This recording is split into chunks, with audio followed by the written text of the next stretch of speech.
viendo, según lo que me han informado. Entonces, para ustedes es algo de recordar todo lo que es la bioseguridad. ¿Okay? Vamos a ver la bioseguridad, la asepsia y la antisepsia. Entonces, ¿qué entendemos por bioseguridad? ¿Quién me puede decir qué entendemos por bioseguridad?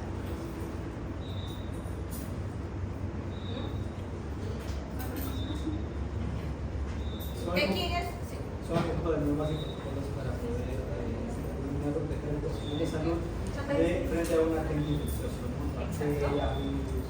Así es, ¿no? No solamente protegemos al paciente, si bien es cierto, hay que cuidar al paciente porque nosotros mismos podemos ser los vectores de alguna de las infecciones, pero también tenemos que protegernos a nosotros de las infecciones que podemos tener dentro de la unidad hospitalaria. Entonces vamos a recordar cuál es la cadena de transmisión. ¿Desde dónde empezamos la cadena de transmisión? Si lo vemos así, ¿desde dónde tenemos que empezar? ¿O desde dónde empieza?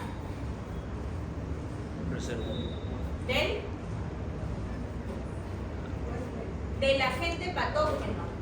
¿Okay? Empezamos desde el agente patógeno. ¿Cuáles son los agentes patógenos? Bacterias, virus, hongos que solemos encontrar en las unidades clínicas, quirúrgicas, hospitalarias, de emergencia, etc. ¿No? Una vez que el agente patógeno encuentra un reservorio donde poder alojarse, ya sea animado o inanimado, ¿qué quiere decir animado o inanimado? ¿Qué puede ser? Vivo o muerto. ¿Qué puede ser qué cosa? Un humano. ¿Vivo qué es? Un humano. Nosotros. Un objeto. ¿No? Nosotros. Inanimado. Y lo inanimado. Un objeto. Un objeto, ¿no? Sobre todo, ¿dónde podemos nosotros encontrar estos agentes patógenos? Como objetos dentro de una unidad hospitalaria. Historia clínica. La misma historia clínica, catéteres, ¿no? Todo aquello que vaya a tener contacto con el paciente y pueda estar contaminado, sobre todo, es más, su entorno del paciente, podemos ser o puede estar considerado como infección que puede tener el agente patógeno.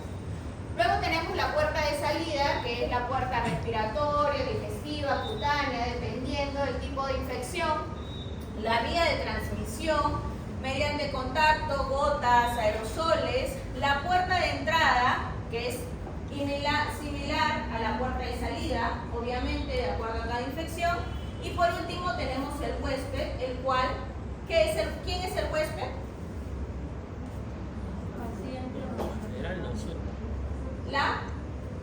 La persona o el paciente que ha contraído esta infección, ¿no?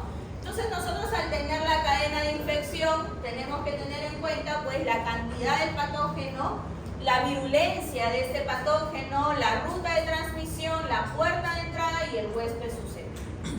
Entonces las fuentes de infecciones asociadas a la atención de salud, que es lo que el MINSA evalúa, que son las IAS. ¿Qué son las IAS?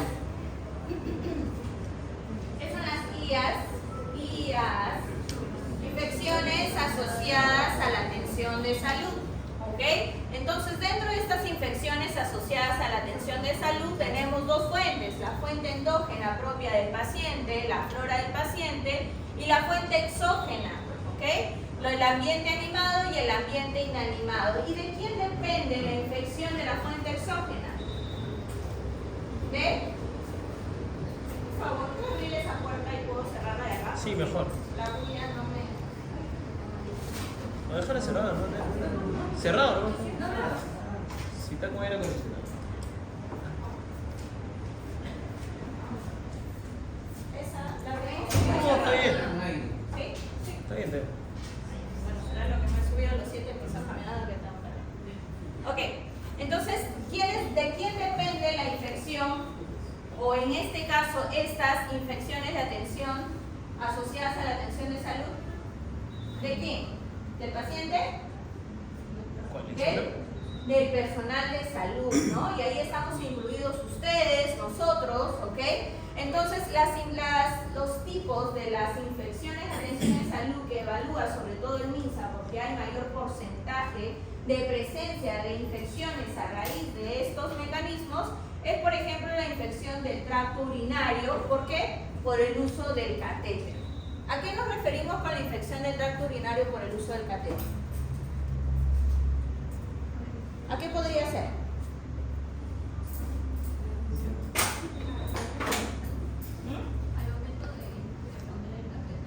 ¿Qué catéter? Sonda. Sonda vesical, ¿no? Sonda vesical. ¿Ok? Entonces, cuando colocamos la sonda vesical, ¿cómo lo tenemos que hacer? Todo estéril, ¿no? Todo limpio, todo estéril, previa limpieza e higiene del paciente. Y si nosotros no verificamos que se esté dando esto, entonces estamos cometiendo o estamos arriesgando la vida del paciente por una probable infección. Luego tenemos la neumonía asociada al uso del ventilador mecánico, ¿no? El paciente está expuesto en su totalidad al medio externo, al medio interno, por este ventilador mecánico, y las neumonías que son recurrentes en las unidades de cuidados intensivos y en las recuperaciones postanestésicas también se dan. La infección del sitio quirúrgico. ¿Por qué podría ser una infección del sitio quirúrgico si se supone que el área operatoria es el área más estéril de todo el hospital? ¿Por qué podría ser? En el post-cuidado, ¿no? ¿Solo en el postoperatorio? No. ¿Y en el preoperatorio por qué se podría dar? Obvio que la infección no la vas a ver automáticamente cuando operas, ¿no? La infección la vas a ver días posteriores, la presencia. Pero ¿dónde podría iniciar la infección también? En la unidad operatoria. ¿Por qué? Una sepsis. Contaminación, ¿no? Contaminación del mismo acto quirúrgico. ¿Qué más?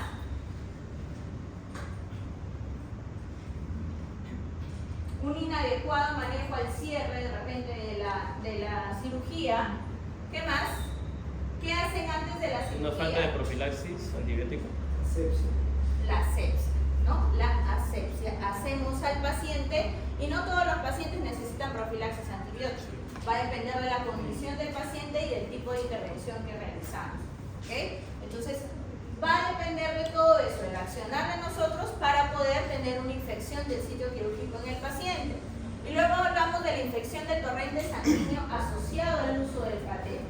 ¿A qué catéter nos referiremos? Endovenoso, ¿qué más? Central. ¿Qué catéteres centrales conocemos?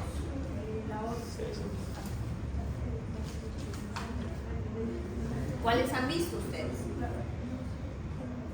Ya, endovenoso, periférico, fácil, ¿no? ¿Cuál es? Periférico.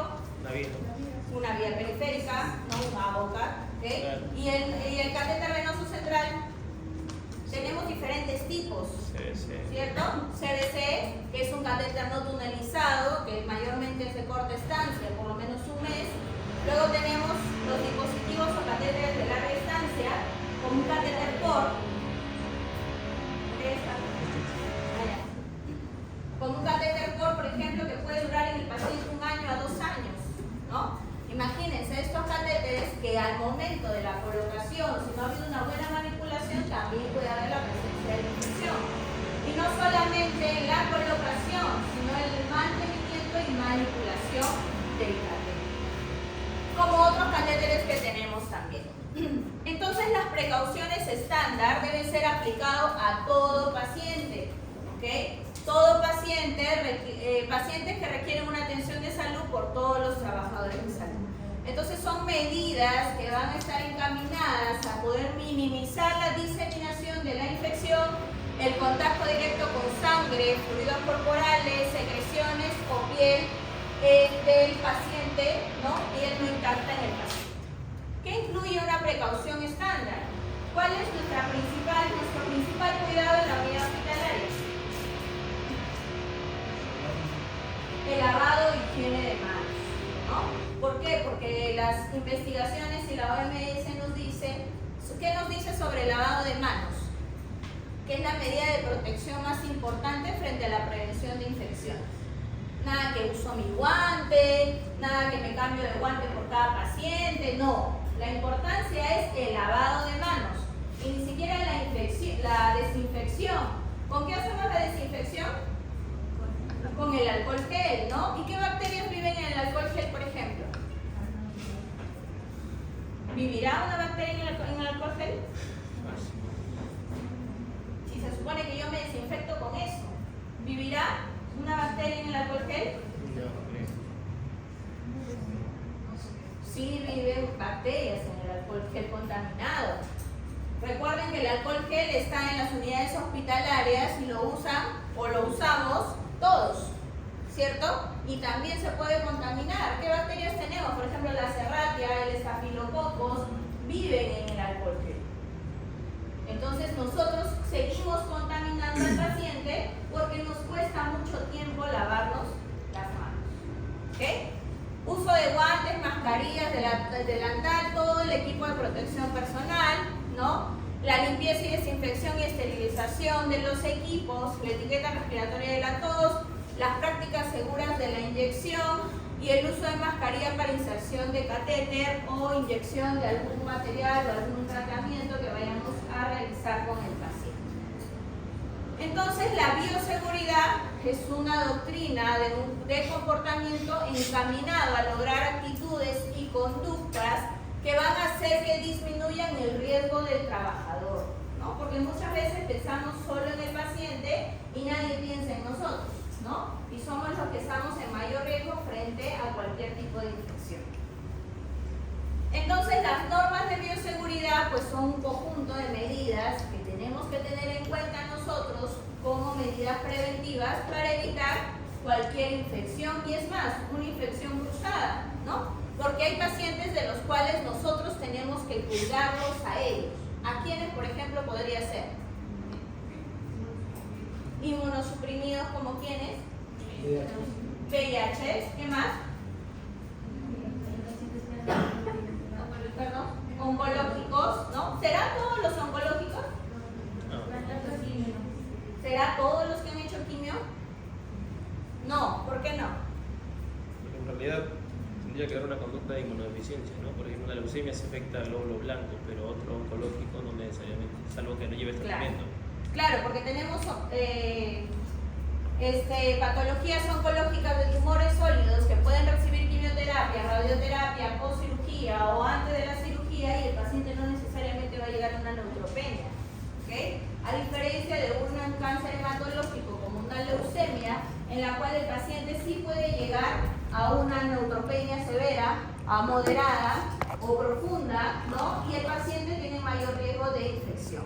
¿Qué otro tipo de pacientes tenemos que cuidar nosotros de alguna infección? Dependiendo de la condición en la que esté. Por ejemplo, los pacientes trasplantados, ¿no? Los pacientes trasplantados, nosotros manejamos trasplante de médula ósea. Estos pacientes los tenemos que cuidar de nosotros sobre todo, porque están totalmente en riesgo de contaminarse, ¿cierto? Porque nosotros le decimos ellos vuelven a vivir, los dejamos en leucocito cero. ¿Para qué? Para volver a hacer el trasplante de médula. ¿Okay? Entonces, cuidamos al paciente y nos cuidamos también a nosotros. Entonces, las normas de bioseguridad están destinadas a ¿qué? ¿Qué dice ahí? A disminuir los accidentes, a exposición a sangre y a fluidos corporales. ¿En qué momentos ustedes están expuestos a sangre y fluidos corporales? Cirugía. ¿Qué más? Toma de muestras, ¿no? ¿Qué más? Cuando hacen el aspirado de líquido cefalorraquídeo, por ejemplo, hemos visto bastantes pinchazos o bastante salpicaduras a la vista con este líquido, este fluido, ¿ok? Reducir el riesgo de transmisión de microorganismos, proteger la salud y brindar la seguridad personal de salud y buscar proteger a otros pacientes de infecciones cruzadas. Entonces, ¿cuáles son los principios básicos? Los principios básicos de la bioseguridad, como tenemos el conjunto de herramientas que lo que queremos es la protección del personal de salud frente a cualquier contaminación o riesgo de contaminación de alguna infección. Entonces, dentro de los principios de bioseguridad tenemos tres, ¿no? La universalidad. ¿Qué será la universalidad? ¿Qué será la universalidad? El universo. Totalidad. ¿De qué? Pensar que toda persona es potencialmente deliciosa. que toda persona es posiblemente contaminante, ¿no? No es que porque lo veo con la cara bonita lo atiendo diferente o porque lo veo bañadito lo atiendo diferente, ¿ok? Toda persona es totalmente contaminante, ¿no? Sobre todo algunos pacientes que niegan sus diagnósticos. De repente a ustedes ya les ha pasado en su práctica, ¿no? Hay pacientes que ustedes les preguntan y hacen su anamnesis y les preguntan, ¿ustedes tienen antecedente de alguna enfermedad, reciben algún tratamiento? ¿Y qué dicen los pacientes? No. Como a nosotros nos ha pasado muchas veces, ¿no? Dicen no y después cuando ya vienen los exámenes posteriores, como nos pasó en un caso, el señor decía, no, yo no tengo ninguna enfermedad, no recibo ningún tratamiento, etcétera, etcétera. Más, hasta una colega se escuchó en la emergencia, nadie supuestamente pensaba que el señor podía tener la enfermedad y después de tantos exámenes salió o resultó VIH positivo. Y el señor ya recibía tratamiento, pero no lo dijo, ¿no? Entonces no necesariamente tenemos que creer 100% al paciente. Siempre hay que mantener la seguridad y conocer o entender que todo paciente es posiblemente contaminante, ¿no? Entonces se asume que toda persona es portadora de algún agente infeccioso, cual sea el agente infeccioso y cual sea el medio de transmisión, todo paciente puede tener un riesgo a contaminarnos y contagiarnos, hasta que se demuestre lo contrario, ¿no? Como el abogado, hasta que se demuestre lo contrario, tú sigues siendo culpable, ¿no? Algo así. ¿Perdón? Bueno, pero yo le voy a lo culpable. ¿Okay? Se debe involucrar el personal y el paciente de todos los servicios, aún sin conocer la serología del paciente, ¿no? ¿Qué son las barreras protectoras? Lo que ya todos conocemos, el uso adecuado del equipo de protección personal. Estamos hablando del uso adecuado y correcto del equipo de protección personal. Y los medios de eliminación de material contaminado, ¿no? Lo que todavía tenemos algunas debilidades. Por eso que ocurren los pinchazos, la mala segregación de eliminación del material contaminado o no contaminado también. Entonces, la universalidad nos dice que todos los pacientes, sus fluidos corporales, independientemente del diagnóstico de ingreso o presuntivo diagnóstico de ingreso del paciente, debe ser considerablemente infeccioso, ¿no? Y se deben tomar pues los principios que se deben para prevenirnos a nosotros de alguna contaminación o infección. Entonces se produce una infección cuando un microorganismo patógeno se introduce en el cuerpo de la persona a través de alguna de las vías particulares y sobrepasa el sistema de defensas del cuerpo. ¿Cuál es el sistema de defensas del cuerpo? En primer lugar, la piel. Ya. Barrera. Ok. ¿Qué más? ¿Qué nos defienden al cuerpo a nosotros? Leucocitos. Los leucocitos, ¿no? Y si ustedes tienen que ver un valor normal de leucocitos en sangre, ¿cuánto es? ¿Ah? De 5.000 a 10.000, ¿no? De 5.000 a 10.000. Y dentro de estos leucocitos tenemos pues los valores de los eosinófilos, basófilos, etcétera, que nos van a ayudar a nosotros a poder identificar a qué tipo de repente de infección puede estar dirigido el paciente. Tenemos los principios de bioseguridad, bueno, es el color y característica del símbolo de peligro biológico que ya todos conocemos, y tenemos que tener en cuenta los agentes infecciosos, ¿no? Los virus, hongos, bacterias, parásitos que puede tener el paciente, y un solo paciente puede tener todos estos agentes infecciosos, ¿cierto? Entonces nosotros tenemos que tener en cuenta todo el tratamiento que vamos a trabajar con el paciente. Por ejemplo, si yo tengo un paciente con una infección resistente o está invadido de hongos, ¿qué tratamiento le voy a administrar? O le voy a indicar, ¿no? Ustedes que indican al paciente. Claro, en general, ¿no? Antifúngicos, como cuáles son más conocidos. Ya. ¿Todos los soles? ¿Qué más? Voriconazol, fluconazol. ¿Qué otros tenemos? Anfotericina, ¿no? La anfotericina, que ya lo tenemos en algunos pacientes que han sido resistentes a otros tipos de antifúngicos, ¿no? Y entre los antibióticos que tenemos, uno de los de tercera generación que conozcan, ¿perdón? Ceftriaxona, ¿es bactericida o bacteriostático? Bactericida, ¿no? ¿Qué otro bactericida tenemos? La vancomicina, por ejemplo, ¿no? Y si mi paciente es resistente a la vancomicina, como algunas pseudomonas que son resistentes a la vancomicina, ¿qué le pongo? El linezolid, ¿no? Entonces, en los entornos comprometidos, ¿quiénes están comprometidos a cualquier tipo de infección? El personal de salud, todo personal de salud, ¿no? ¿A qué tipo de infección? Todos estamos expuestos a los diferentes tipos de microorganismos que nos puedan generar diferentes enfermedades, ¿ok? Entonces el riesgo biológico tenemos que tenerlo en cuenta porque este riesgo puede estar en diferentes ambientes laborales, hospitalarios, a causa de, que pueden desencadenar enfermedades infectocontagiosas, reacciones alérgicas o intoxicaciones también. Entonces, ¿qué factores para estimar los riesgos biológicos tenemos para prevenir, por ejemplo, la vacunación, ¿no? Creo que todos están vacunados acá, no necesariamente porque quieran, sino porque si no, no hacen sus prácticas, ¿no? Es parte de la obligación que tenemos como personal de salud de vacunarnos, ¿no?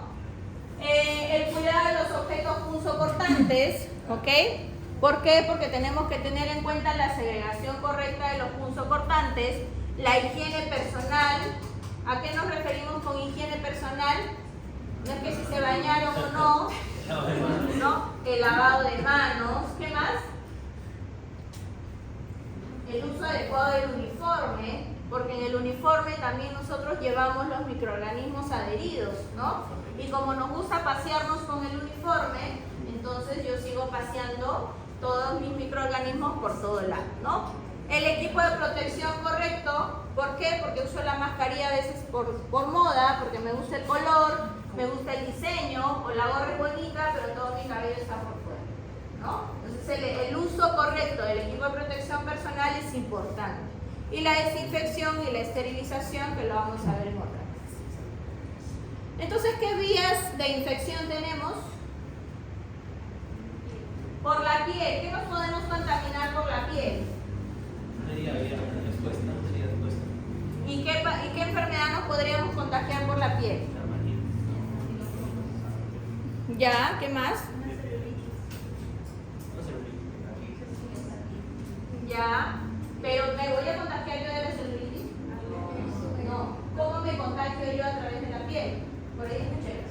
Herpes, ¿no? ¿Qué más?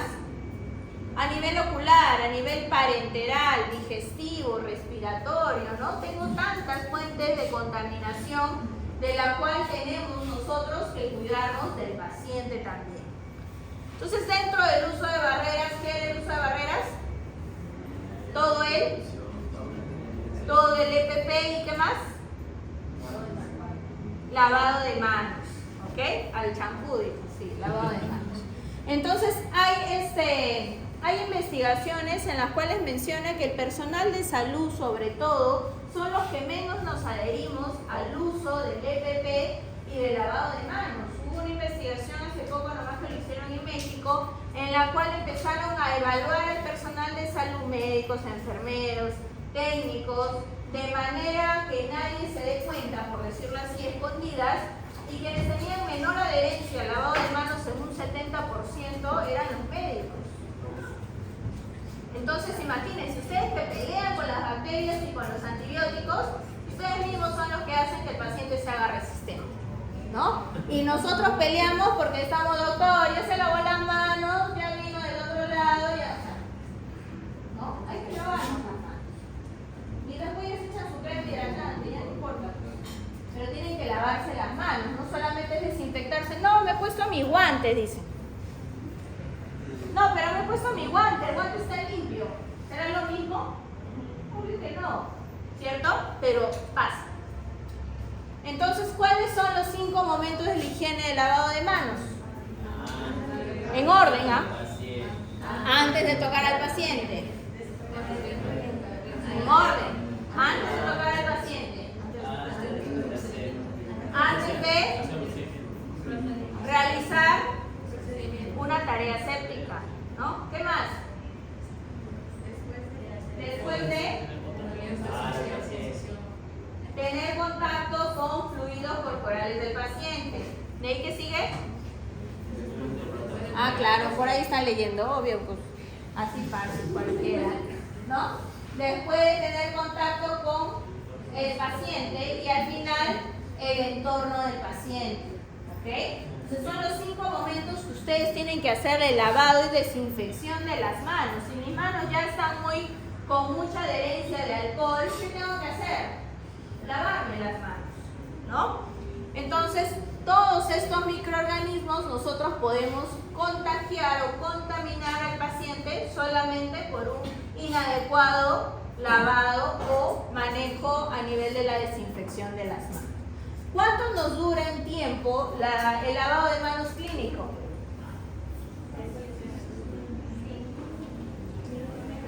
Clínico. 5 minutos. ¿Cuánto tiempo nos demora hacer un lavado de manos clínico? 40 segundos. De 40 a 60 segundos. La desinfección. De 15 a 30 segundos. No. De 30 a 40 segundos. ¿Cuántos pasos tenemos en el lavado de manos? 10. Jalada. 12. 11 pasos. 11 si contamos desde el 1, pero como hay un 0, ¿cuántos hay? 12 pasos. ¿Ok? Tenemos 12 pasos en el lavado de manos. Si yo les tomo ahorita un examen de lavado de manos, ¿sabrán lavarse las manos correctamente? ¿No? No, allá me dicen no. ¿Cómo que no? Si ustedes ya entran a sala, creo. Entonces, a ver, lávense las manos porque en el grupo anterior no sabían el correcto lavado de manos. No digo que no sabían lavarse las manos. Correcto lavado de manos. A ver, ¿cuál es el primer paso? Abro el caño, ya. Me hacen lo mismo que los otros. Abro el caño, verifico que el papel esté bajo, ya. ¿Qué más? Verifico que haya agua, ¿okay? Que haya jabón, ¿ok? Ya, hay todo, ¿ok? Hay todo, ya. Tengo el jabón en la mano, hubiera empezado desde ahí, ¿no? Ya. ¿Qué hago? ¿Cómo? Ya tenemos todo listo, pues chicos. Ya, ¿qué más? Ya, circulito, ¿qué más? Dorso, ya, muy bien, ¿qué más? Palma con palma.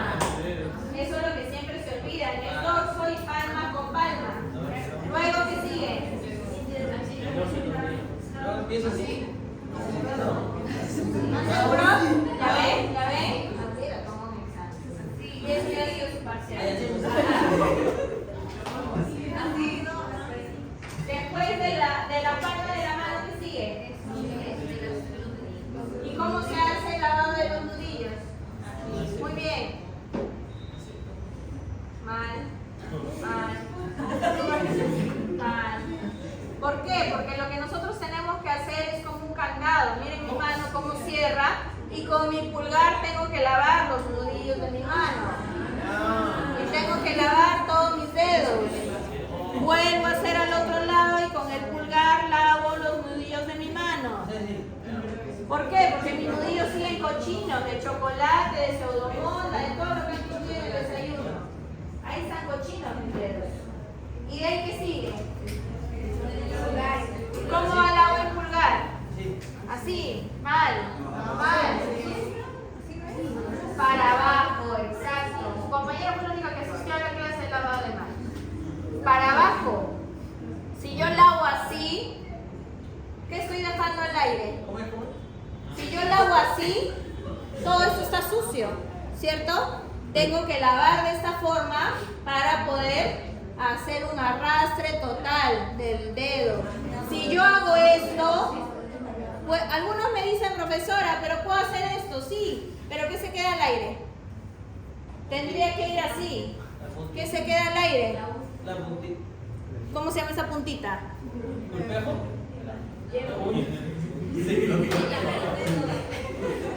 ¿Se queda al aire o no se queda al aire? ¿Y están haciendo un buen lavado de manos? Ah, ¿y ahí qué sigue? Clínico, las uñas, ¿ok? Las uñas, ¿ok? Entonces, ese es el lavado de manos que deben hacer ustedes en el hospital, ¿ok? ¿Y cuánto tiempo dura el lavado de manos quirúrgico? 10 minutos. De 2, mínimo 2 a 5 minutos como máximo, ¿no? Si usamos escobillas son 5 minutos, ¿ok? Si no, de 2 a 5 minutos. Tenemos acá la higiene de manos, que la higiene de manos con alcohol son 8 pasos. ¿Serán los mismos pasos que el lavado de manos? Bueno, ya, igual que el grupo anterior. Ya sé que no hay agua, ya sé que no hay jabón, ya sé que no hay papel, obviamente, ¿no? Pero de ahí los pasos serán los mismos. Para la desinfección de las manos. ¿Sí? ¿Sí? ¿Sí? No se repiten, pero... Sí, los pasos son los mismos. Lo único que hay es que no hay agua, no hay jabón, no hay papel, pero de ahí los pasos son los mismos, ¿ok? Y el lavado de manos quirúrgico, ¿no? Que lo tenemos más extenso, que se los voy a dejar ahí. Y luego les voy a poner un video. Entonces, la higiene de manos, como nos dice la OMS, es la medida de prevención principal frente a cualquier tipo de infecciones. Y es hora de levantarse, la alarma ya está sonando, ¿no? O es hora del almuerzo. ¿Cuál de los dos es? Del almuerzo. Muy bien. De la cena. El lonchecito, ya. Le traigo a la profesora. Entonces, la higiene de manos se tiene que realizar antes y después de la atención al paciente. ¿Ok? Antes y después de la atención al paciente. Me paso de un paciente a otro, tengo que realizar mi desinfección de las manos. ¿Ok? Entonces, también se debe realizar de manera rutinaria después de retirarme el EPP completo. ¿Ok? Sobre todo en la época de COVID. ¿Ustedes estuvieron en la época de COVID? No. Claro. Encerrados en su casa, pero no encerrados en el hospital. Claro, ustedes no podían ir todavía, ¿no? Entonces, la normativa, pues dentro de nosotros que trabajábamos en el área de COVID a la fuerza, no había de otra, ¿ok? Entonces, era obviamente después de la retirada del EPP, que tiene todo un protocolo, hacernos el lavado, la desinfección y luego el lavado de las manos. Entonces, ¿con qué nos higienizamos las manos? ¿Con qué jabón nos higienizamos las manos en el hospital? Con clorexidina, ¿al cuánto por ciento? ¿Al 4%? Pobre bien. Al 4% es el quirúrgico, pero al 2% es el que hay en todas las unidades clínicas. ¿Okay? Entonces usamos la clorexidina al 2%. Y bueno, en el alcohol gel, ¿no? En el caso de la desinfección de las manos. Como equipo de protección personal, tenemos, ya ustedes saben, guantes, mascarilla, mandil, gorro. Ahora la última normativa es que van a tener que guardar sus gorros de colores, porque el gorro se tiene que usar solamente el gorro descartable, ¿no? Sí. Bueno, no sé. ¿Ah? Vamos a tener que guardar el Barbie de mi época. No tan vieja. ¿Ok? Entonces, es la nueva normativa del MINSA. Ninguna institución debería hacer uso del gorro de tela, ¿no? Solamente el gorro descartable. ¿Ok? Ya llegará a su hospital donde están haciendo práctica. Entonces, ¿para qué usamos los guantes? ¿Qué tipo de guantes tenemos?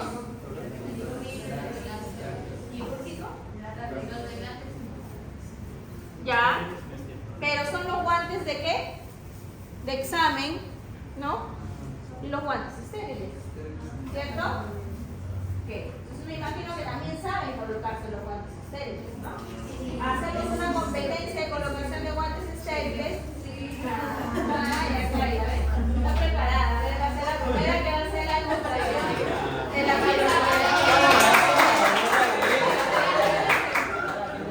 Por favor, represente a todo su salón en la colocación. Ya, la próxima les hago. Ok, entonces tenemos los guantes estériles, que va a ser una barrera de protección que no reemplaza el lavado de manos. ¿Ok? Y no solo los guantes estériles, sino también los guantes de examen. La bata, delantal, mandil, ¿no? ¿Para qué nos protege el mandil? ¿O qué nos protege el mandil?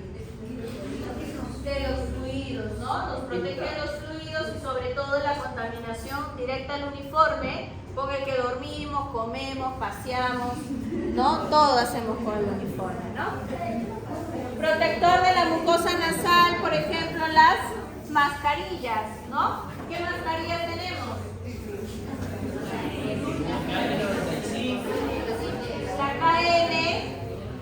La KN que es la moda, ¿no? Porque la KN se inventó por la moda del COVID, porque en realidad usamos o deberíamos usar ¿cuál? La N95, porque la KN no nos va a proteger al 100%, sobre todo ustedes que están expuestos y van por todo el hospital con todos los pacientes, ¿con qué, para qué nos deberíamos poner la N95? Para tuberculosis sobre todo, ¿no? Entonces, yo no sé si el paciente que está a mi costado es tuberculoso. Por ejemplo, una vez llegó a la emergencia una señorita, tenía 15 años creo, eran de familia adinerada, se veía, ¿no? ¿Por qué llegaron al hospital? Porque la niña ya estaba con compromiso pulmonar, estaba disnéica, estaba con necesidad de oxígeno, etc. Le habían hecho miles de exámenes, pero lo único que no le hicieron en las clínicas era el BK, ¿no? Y cuando se lo hicieron por un aspirado para tomar el BK, porque la niña ya no podía tener ni siquiera fuerza para poder toser, estaba tan mal, salió positivo, era un MDR. Imagínense. Entonces, ¿quiénes están expuestos ahí? Todos ustedes que están viendo un caso nuevo, ¿no? Ay, qué bonito, mira un caso nuevo, voy a aprender más. Voy a aprender, voy a contaminarme más. Qué chévere, ¿no? Y acá lo voy a ver en un tiempo, ¿no? ¿En qué usamos las mascarillas con filtro?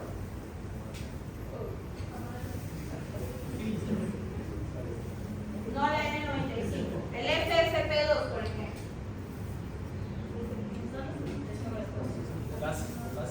En aerosoles, gases, como cuál, uso y manipulación de qué? Citostáticos. ¿Okay? ¿Qué son los citostáticos? Quimioterapias. ¿No? Los aerosoles que emanan las quimioterapias al momento de la manipulación, administración, traslado, etc. Pero profesora, yo no coloco la quimioterapia, sí, pero estás en el ambiente. Y deberías utilizarlos si es que permaneces en el ambiente de un área de tratamiento de quimioterapia. ¿Ok? La inyección segura, obviamente, ¿no? ¿Las jeringas son reutilizables? No, como una vez a un familiar hace poco, nomás creo que menos de un mes, un médico en un consultorio le dijo que podía usar la jeringa 2 veces, en la mañana y en la noche para que no gaste material. Imagínense, ¿no? Todos estamos mirando, ¿no? O sea, prefiero que no gaste material y que voy a ocasionar en el paciente. Una infección, ¿no? Y no solo infección, ¿qué más ocasiona? Lesiones, dolor, ¿no? Imagínense una aguja reutilizable, ¿no? En un paciente diabético todavía. Evitar la contaminación de los equipos médicos utilizados, ¿no? Inyección segura por todos ustedes y nosotros. Uso de cajas seguras para el desecho de jeringas y de agujas. Limpieza y desinfección del ambiente, que no es que lo van a hacer ustedes, pero sí hay que supervisar la limpieza y la desinfección, sobre todo después de qué. Ya, no necesariamente, y estoy segura que no lo hacen. ¿Qué más? Por ejemplo, en una unidad quirúrgico, bueno, un postoperatorio, una unidad hospitalaria de cirugía.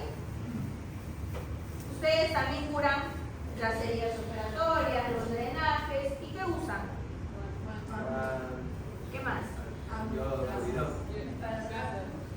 Estamos hablando de limpieza y desinfección del ambiente. Su coche de curación, ¿no corre con su coche de curación repartiendo cafecito? Sí. Igualito, ¿no? O sea, tienen que verificar que este coche de curaciones esté limpio y desinfectado después de cada curación, ¿cierto? Sí. No lo van a hacer ustedes, no les digo, no, que ustedes lo hagan, no, jamás. Pero sí verificar que después de cada curación se tenga que hacer la desinfección correcta de este coche de curaciones que utilizan ustedes con cada paciente. Las precauciones adicionales frente al contacto, gotas y aerosoles, es frente a las infecciones que nos pueden dar por este contacto, ¿no? Por ejemplo, ¿no? Según las vías de transmisión por contacto, gotas o la vía aérea, tenemos en pacientes infectados con diferentes tipos de infecciones, que lo podemos ver acá, ¿no? ¿Qué principios básicos tenemos que tener si es por contacto? La higiene de manos, el uso del EPP, sobre todo, ¿qué?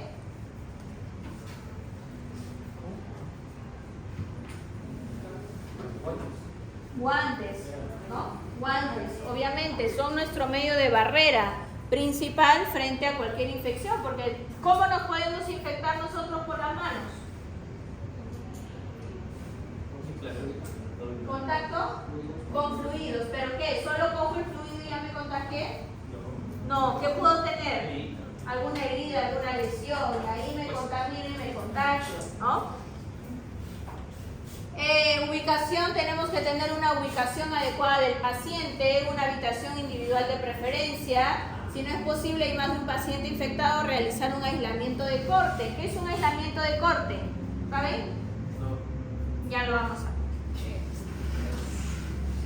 Claro, me voy a saltar a diapositivas, no, pues tengo que ir en orden. Entonces, las condiciones de la habitación obviamente tienen que ser instalaciones que cumplan con las precauciones estándares, como baño exclusivo, lavado de manos, colocación del EPP, y la normativa dice que tiene que haber un espacio entre el paciente y la salida, ¿no? Para que pueda haber la colocación del EPP y el lavado de manos, ¿okay? Cosa que encuentran en los hospitales, no hay, no hay. A las justas hay un mandil colgado en la puerta de la habitación, ¿no? ¿Por qué? Tú ya te lavaste la mano, cogiste la perilla de la unidad y te entraste, te desinfectaste la mano y ya está, suficiente, ¿no? Es la realidad de lo que tenemos en nuestro sistema de salud. El tipo de PP, los guantes desechables, ¿no? Bata, que tiene que ser de uso individual y exclusivo de la unidad del paciente, ¿ok? Y por ejemplo, ¿qué otra cosa tenemos que cuidar de llevar de un lugar a otro con los pacientes? Que nos gusta llevar a nosotros por todos lados.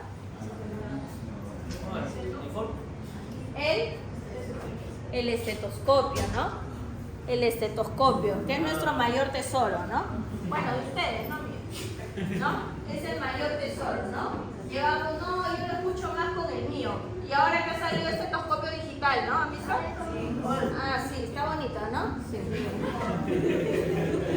Sí, pues está bonito y nos hace ser más, ¿qué? Dependientes de lo digital, ¿no? Y después ya no escuchamos nada. Cuando lleguen a los 60 años y sigan siendo médicos, ya no van a saber cómo usar la tecnología y no van a escuchar nada de lo que dicen, ¿no? Entonces, a estos estetoscopios, por la comodidad y uso de ustedes, lo trasladan de una unidad a otra. ¿Cierto o me equivoco? Sí, lo trasladan de una unidad de niño a adulto, de adulto al niño, del adulto mayor al adolescente, del que llegó a la emergencia y está en shock trauma, hasta el que está en la unidad de cirugía preoperatoria. A todos. ¿Y alguien desinfecta el estetoscopio? Sí. Diga la verdad. No. Desinfectarán solamente los... Qué bueno, de verdad. Yo no. Son pocos. Yo no, ya ves.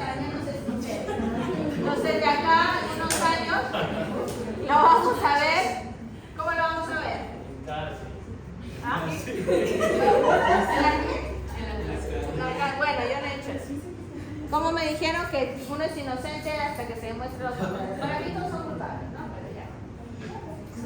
Entonces tenemos que aplicarlo para prevenir diferentes infecciones por contacto.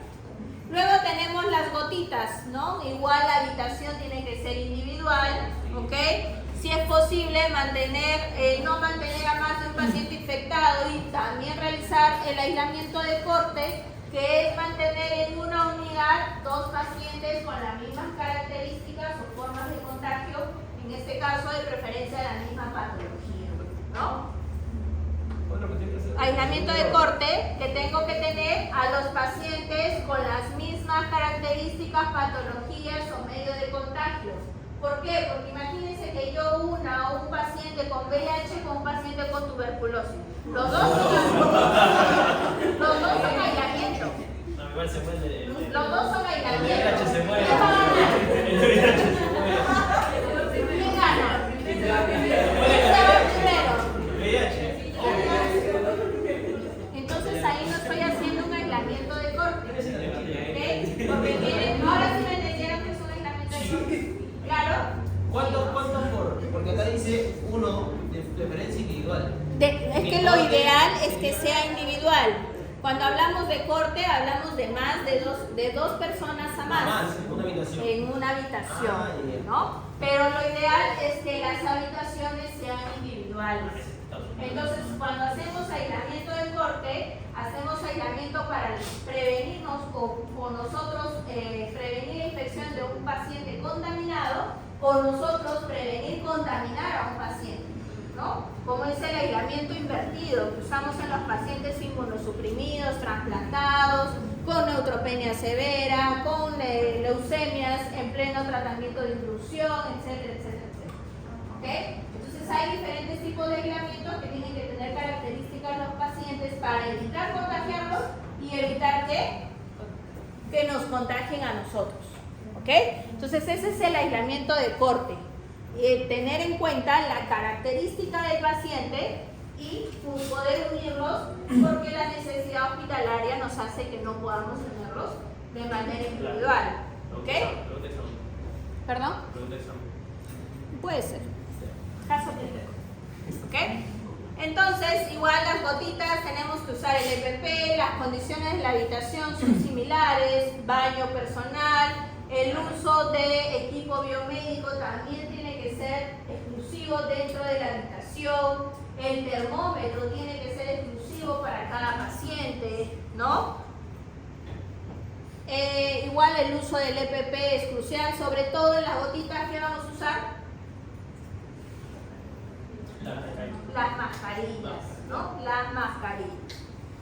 Y en la vía aérea igual tenemos que tener en cuenta, sobre todo, y lo que más vemos en las unidades, es más en los pacientes quirúrgicos, cuando están en el posoperatorio, yo he visto varios pacientes posoperados que les diagnostican tuberculosis. ¿Ok? Entonces hay que tener mucho cuidado porque todo paciente que dice la ley universal es potencialmente infeccioso, ¿no? Entonces la ubicación del paciente, si necesita una habitación compartida, pues hay que tener en cuenta el tipo de patologías que tiene, ¿no? Las condiciones de la habitación igual y el aislamiento de corte, lo que ya les había mencionado. Entonces tenemos que tener en cuenta nuestro tercer principio de bioseguridad. ¿Cuál era? La eliminación del material contaminado, ¿no? Entonces, dentro de la eliminación del material contaminado tenemos estas realidades hospitalarias, ¿no? Que hace una botella de Spray en un tacho amarillo, ¿no? O sea, tenemos diferente segregación que no es correcta dentro de la unidad hospitalaria. Por ejemplo, esta es una investigación que se realizó en el hospital donde yo trabajo, en la cual, ¿quiénes son los que están más expuestos o han tenido mayor accidentes punzocortantes? Según lo que dice acá. Los médicos residentes. ¿Y quién le sigue para hacer la pelea? El asistente, ¿no? Entonces, el asistente quiere dar el ejemplo, ¿no? Entonces, no se quiere dejar del médico residente, entonces el asistente dice, yo también me pincho, ¿no? No. Hay empate. ¿Y por qué serán los que tienen mayor riesgo de pinchazo? Y no riesgo, sino presentan el pinchazo. ¿Por qué será? Por mal desecho de residuos. Mal desecho de los residuos biocontaminados, porque de repente alguna curación, dejo la segregación sin separar debidamente el material que voy a eliminar, y al momento de unir todo, ahí es donde me pincho, ¿no? ¿Qué puede pasar? Entonces, mi pregunta, ¿esto pasa, es estudio para los médicos residentes, sobre todo es en salas, ¿no? Sí, sobre todo encontramos en sala de operaciones, encontramos en consultorios externos, y por ejemplo el cuarto piso E, que es de la institución donde yo estoy, es la unidad de cirugía postoperatoria, los pacientes postoperadores de cirugía. ¿Y qué hacen los médicos en la unidad postoperatoria en cirugía? No, la unidad de hospitalización, pero de pacientes quirúrgicos. Sacar drenes, ¿no? Curaciones de heridas, ¿no? O sea, son manipulaciones que realizan los médicos, ¿no? Y todo eso lleva a un riesgo de accidentes punzocortantes. Y ahí, para no quedarnos atrás, porque nunca nos gusta quedarnos atrás, estamos nosotras las enfermeras, ¿no? Ahí casi, al empatar. Tenemos mayor porcentaje de accidentes punzocortantes y también tenemos de salpicadura. Por eso tengan mucho cuidado. A veces ustedes están apurados y todos quieren hacerlo apurado porque ya el asistente ¿qué les va a hacer? Castigar, ¿no? Bueno, eso es lo que hacen en mi hospital. Pero al final, quienes se contaminan son ustedes. Quienes se enferman son ustedes. Y el día que ustedes se enfermen, nadie le va a poner un monumento y va a decir: acá estuvo el alumno tal, que hizo todo lo posible por atender. Nadie se va a poner. En memoria del alumno tal, no, nadie. ¿Okay? Entonces el día que ustedes tengan que hacer un examen o algo, háganlo conscientemente al cuidado de ustedes. También y sobre todo. ¿Ok? Entonces tenemos las diferentes bases legales del manejo de los residuos sólidos, porque esto también está en evaluación continua dentro del MINSA, que ustedes deben conocer. ¿Ok? Entonces la norma técnica de salud nos dice que del 100% de residuos que se generan, el 80% son residuos comunes, el 20% son residuos peligrosos. Dentro de ellos tenemos los residuos que pueden producir infecciones, residuos de químicos en un 4% y los radioactivos en un 1%. ¿Qué grupos estamos expuestos? Todo el personal de salud, desde el trabajador de limpieza hasta los médicos o profesionales, ¿no?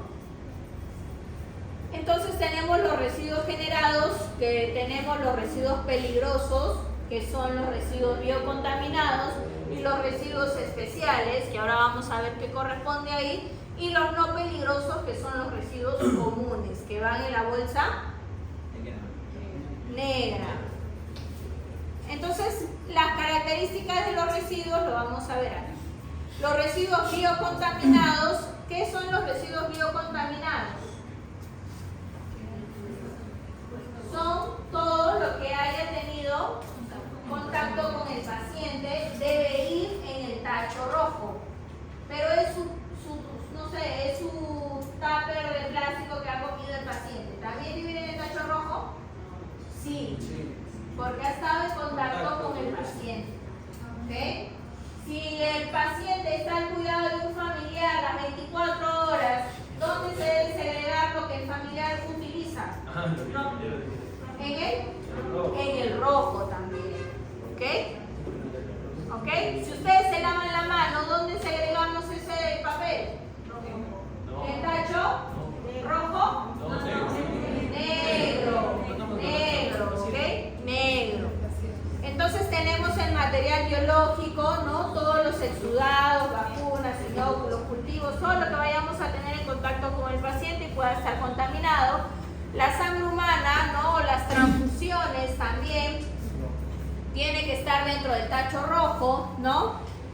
Los residuos punzocortantes, Tenemos los residuos especiales también, como los residuos químicos, los residuos farmacéuticos, como ¿cuál será, por ejemplo?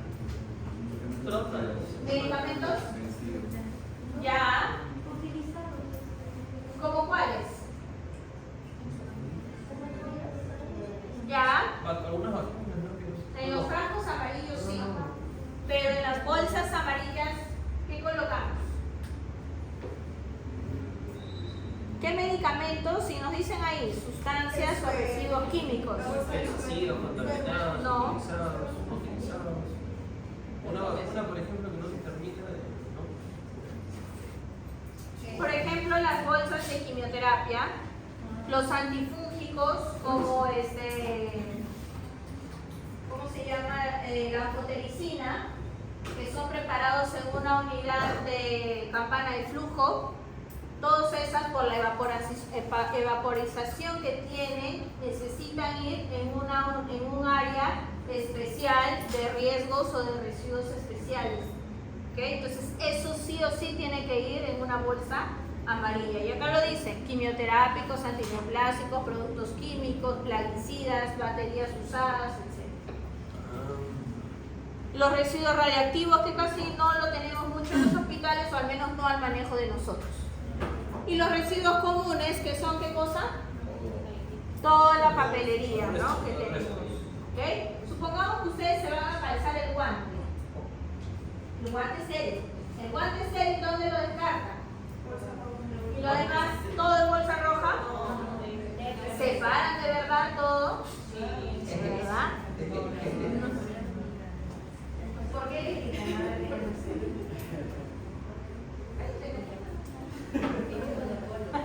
¿Ah? Ya, ¿y qué te dice el protocolo? Porque me imagino que si ya le han llamado la atención, es porque ya te indicaron el protocolo. ¿Qué dice el protocolo? ¿Guantes negros?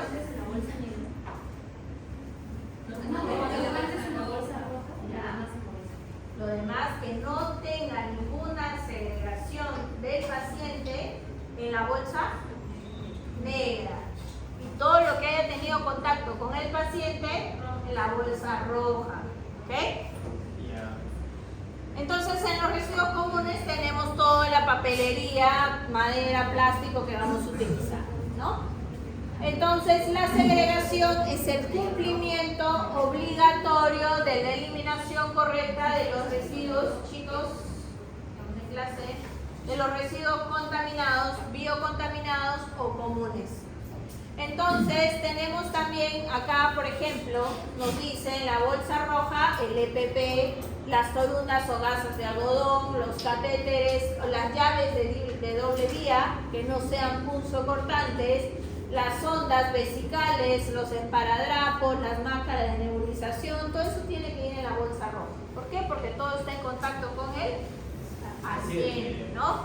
Y en la bolsa negra, pues todo lo que es papelería. En la bolsa amarilla, lo que ya les había dicho, ¿qué les he dicho que va en la bolsa amarilla? Los quimioterápicos, antifúngicos, antipericina. Exacto. No todos los antifúngicos, sobre todo la anfotericina, que sí se prepara en una unidad específica, como es bajo una campana de flujo. ¿Okay? La segregación correcta de los punzocortantes.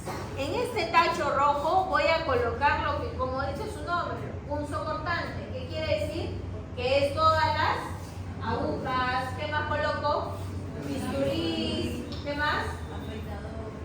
Todo lo que tenga posible riesgo a cortar, ¿ok? Y las ampollas que están rotas, ¿ok? Todo eso lo coloco en el tacho rojo. Por ejemplo, el frasco que ustedes usan de la lidocaína, ¿va en el tacho rojo? ¿Sí? La lidocaína, ustedes usan para anestesiar, no es ampolla, es frasco. Pero lo rojo queda con el pulso cortante, pero No. ah, no. Es el amarillo. ¿Ok? Todo lo que son frascos tiene que ir en el contenedor amarillo. Los frascos que no estén rotos pueden ser de vidrio, pero no están rotos. todo lo roto tiene que ir en el contenedor rojo. ¿Ok? Entonces tenemos la disposición de los desechos. Lo biocontaminado, ¿en qué bolsa va? Roja. Común. Hay algunos países que utilizan la bolsa verde. Sí. Utilizan algunos países la bolsa verde y la bolsa amarilla, pero nosotros usamos la roja, la negra y la amarilla. ¿Ok? Entonces los principios de bioseguridad, ¿qué son? Son tres, ya, pero ¿qué es la bioseguridad? Son mecanismos, medidas, ¿para qué? Prevenir la infección.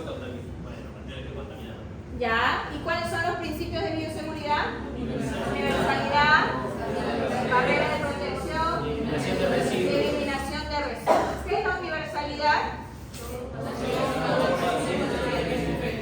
Todo paciente es posiblemente contaminado, ¿no? ¿Qué son las barreras de protección? Prevenir el contacto, prevención directa con el paciente para prevenir alguna infección y sobre todo también las vacunas, porque ahí nos estamos protegiendo nosotros también. ¿Ok? Y el manejo de los residuos, que tenemos tres tipos de residuos, ¿cuáles son?